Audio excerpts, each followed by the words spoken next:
할렐루야. 새벽기도에 오신 성도님들을 주님의 이름으로 환영하고 축복합니다. 오늘은 열왕기상 6장 14절에서 38절의 말씀을 가지고 연합하여 지어져가는 성전이라는 제목으로 하나님 말씀을 나누겠습니다. 말씀이 긴 관계로 22절까지 읽고 37절부터 38절까지 읽도록 하겠습니다. 솔로몬이 성전 건축하기를 마치고 백향목 널판으로 성전의 암벽 곧 성전 마루에서 천장까지의 벽에 입히고 또 잣나무 널판으로 성전 마루를 넣고 또 성전 뒤쪽에서부터 20규빗 되는 곳에 마루에서 천장까지 백향목 널판으로 가로막아 성전의 내소 곧 지성소를 만들었으며 내소 앞에 있는 외소 곧 성소의 길이가 40규빗이며 성전 안에 입힌 백향목에는 밭과 핀 꽃을 아로 새겼고 모두 백향목이라 돌이 보이지 아니하며 여호와의 언약궤를 두기 위하여 성전 안에 내소를 마련하였는데 그 내소의 안은 길이가 20규빗이요 너비가 20규빗이요 높이가 20규빗이라 정금으로 입혔고 백향목 제단에도 입혔더라.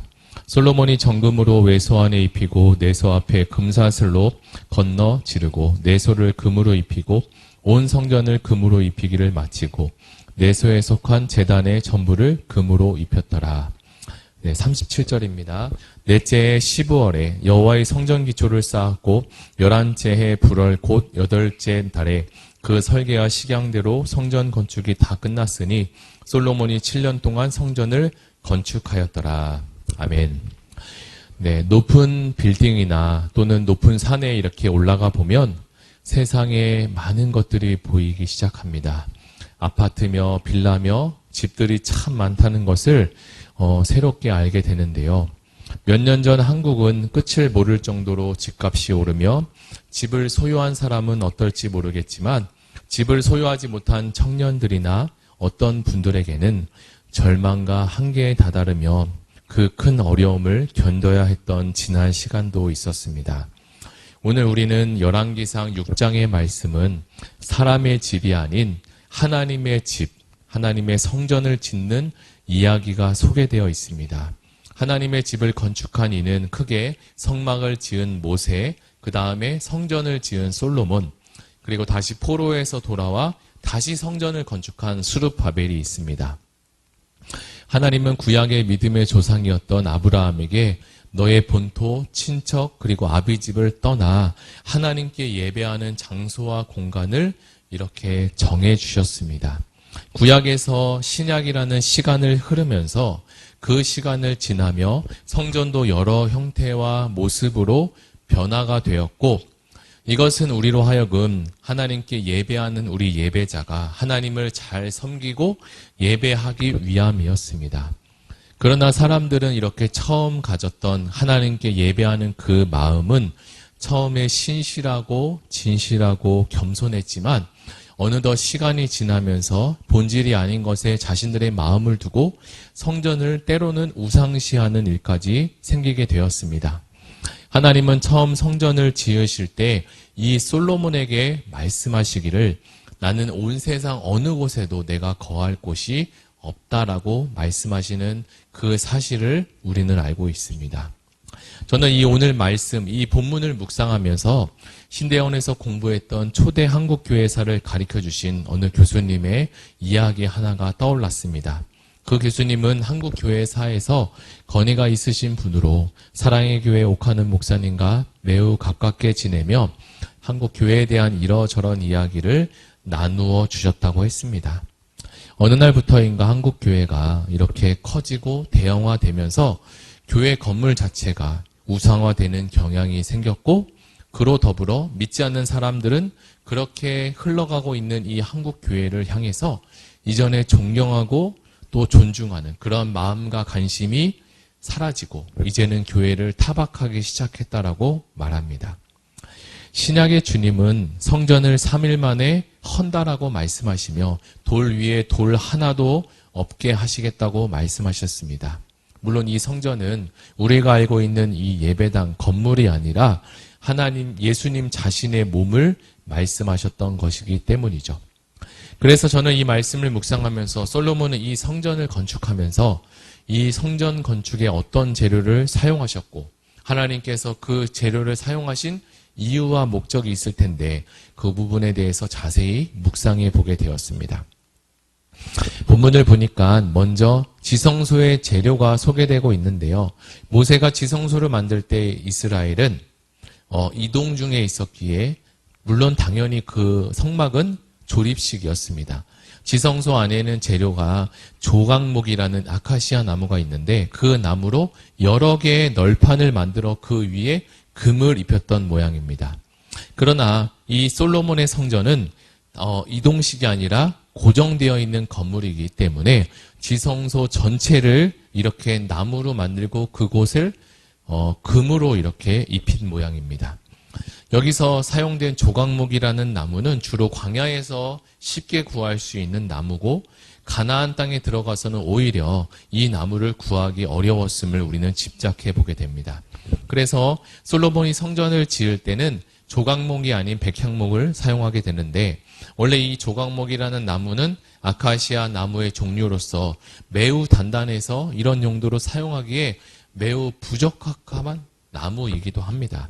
그런데 하나님은 그 나무를 굳이 사용하시라고 하셔서 그 하나님의 집을 만드셨고 그 위에 금으로 새롭게 입히신 것을 우리는 보게 됩니다. 백향목은 키가 크고 매우 좋은 나무로 권세와 위엄, 웅장함, 하나님의 능력과 번영을 가지고 있는 의미를 지니고 있습니다. 이는 앞으로 하나님의 성전이 앞으로 다가오는 이스라엘 백성에게 그렇게 되어질 것이라는 의미를 새롭게 부여하고 계신 것을 보게 됩니다. 또한 그 속에 깊은 또 의미가 있는데 하나님께 순결하고 순전하게 예배하는 이 정결의 의미도 같이 포함되어 있습니다.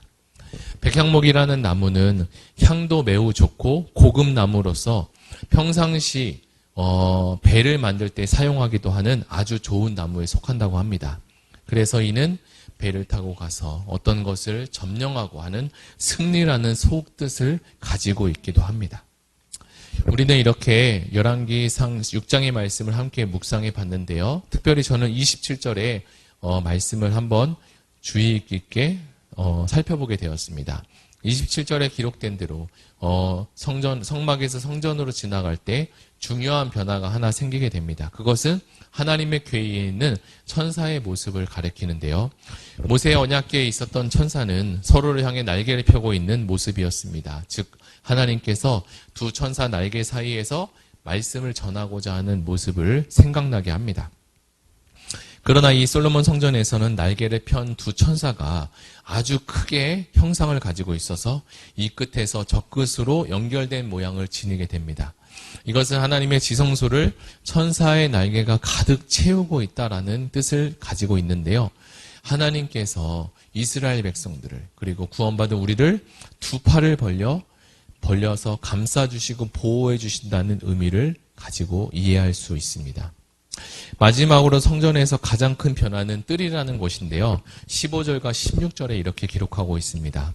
15절 백향목 널판으로 성전의 암벽 곧 성전 마루에서 천장까지의 벽에 입히고 또 잣나무 널판으로 성전 마루를 놓고 16절 또 성전 뒤쪽에서부터 20규빗 되는 곳의 마루에서 천장까지 백향목 널판으로 가로막아 성전의 내소 곧 지성소를 만들었으며 여기에 이렇게 두 기둥이 나오는데요.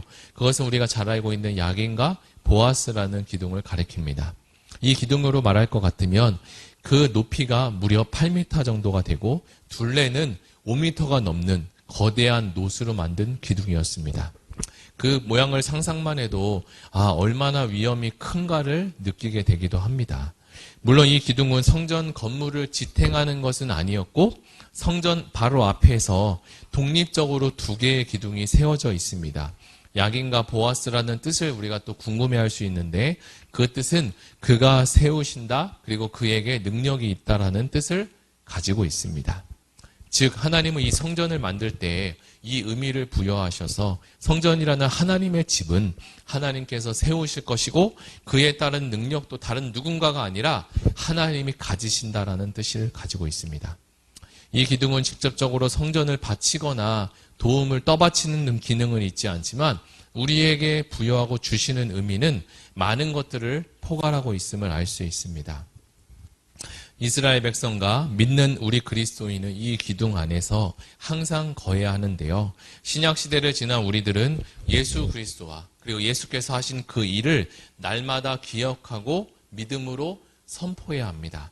그것은 곧 하나님의 말씀이고 성령의 능력인 줄 우리는 믿게 됩니다. 말씀을 의지하고 삼위 하나님이신 성령님을 의지할 때 우리의 신앙은 더욱더 굳건해질 수 있고 누구도 우리를 넘어뜨리거나 쓰러지게 할 수 없게 됩니다. 이처럼 신약에도 또 다른 성전에 이어서 교회가 등장하는데요. 베드로에게 주님이 말씀하신 대로 이 교회라는 것은 예수 그리스도와 말씀의 터 위에 세워진다는 것을 또 말씀해 주십니다. 자, 오늘 우리는 열왕기상 6장의 말씀을 이렇게 간략히 묵상해 봤는데요. 이제 말씀을 한번 정리해 보겠습니다. 오늘 이 말씀을 우리에게 적용해 본다면 신앙생활이라는 것은 이 성전을 건축하는 여러 가지 모습과 그리고 함께하는 사람들의 모습을 살펴보면서 그들은 그 성전을 건축하는 것이 그 신앙생활의 한 부분이었는데 신앙생활이라는 것은 홀로 하면 편하고 좋을 것 같지만 하나님은 창조 사역 시작부터 그리고 성막을 짓고 성전을 짓고 교회를 세워가는 이 과정 가운데 삼위 하나님으로 항상 하나님은 존재하셨고 서로가 서로를 돕는 연합하는 사역을 하셨음을 성경 전체를 통해서 그리고 열왕기상 오늘 6장의 말씀을 통해서 우리에게 일러 말씀해 주고 계십니다. 구약의 성전을 지을 때도 하나님은 홀로 일하지 않으시고 삼위 하나님으로 존재하셨으며 그리고 모세와 같은 하나님의 사람을 세우시고 그와 함께 이스라엘 백성들과 함께 서로 동역하게 하심을 우리가 배우게 됩니다. 사람의 변화에 대해서 잠시 제가 생각해 보았는데요. 사람의 변화라는 것은 어떤 교육이나 어떤 강의나 개인의 경건 훈련으로가 아닌 공동체 안에 담겨졌을 때 건강하고 그리고 하나님의 말씀을 부여잡은 이 공동체 안에 담겨졌을 때 그 안에서 인격과 인격이 만남으로 서로를 이해하고 서로를 배우며 착한 열매를 맺게 되는 것 같습니다. 주님이 이 땅에 오셔서 12제자와 함께 다니시면서 주님의 사역을 하나님의 사역을 하셨는데요. 하나님의 집인 성전을 지을 때도 연합하여 성전을 짓고 있음을 우리는 엿보게 됩니다. 오늘 이 말씀을 붙잡고 함께 기도하면 좋겠습니다. 오늘 우리가 들은 이 말씀을 가지고 함께 기도할 때 특별히 우리가 2학기 의왕우리교회가 복음과 공동체라는 교재와 그리고 그러한 복음과 공동체라는 주제를 가지고 다락방과 교회 온 교회가 함께 나아갈 때 온 성도가 이것을 잘 배우며 다락방과 여러 모임 가운데 신앙과 성품이 잘 훈련되어져서 성령의 열매를 곳곳에서 맺어지는 그러한 일들이 생기기를 바랍니다. 우리 함께 기도할 때 10월에 있을 새생명축제와 그리고 추석 명절에 있을 온 세대 연합 예배를 위해서도 함께 기도해 주시고 가지고 오신 개인 기도 제목 가지고 다 같이 기도하시겠습니다.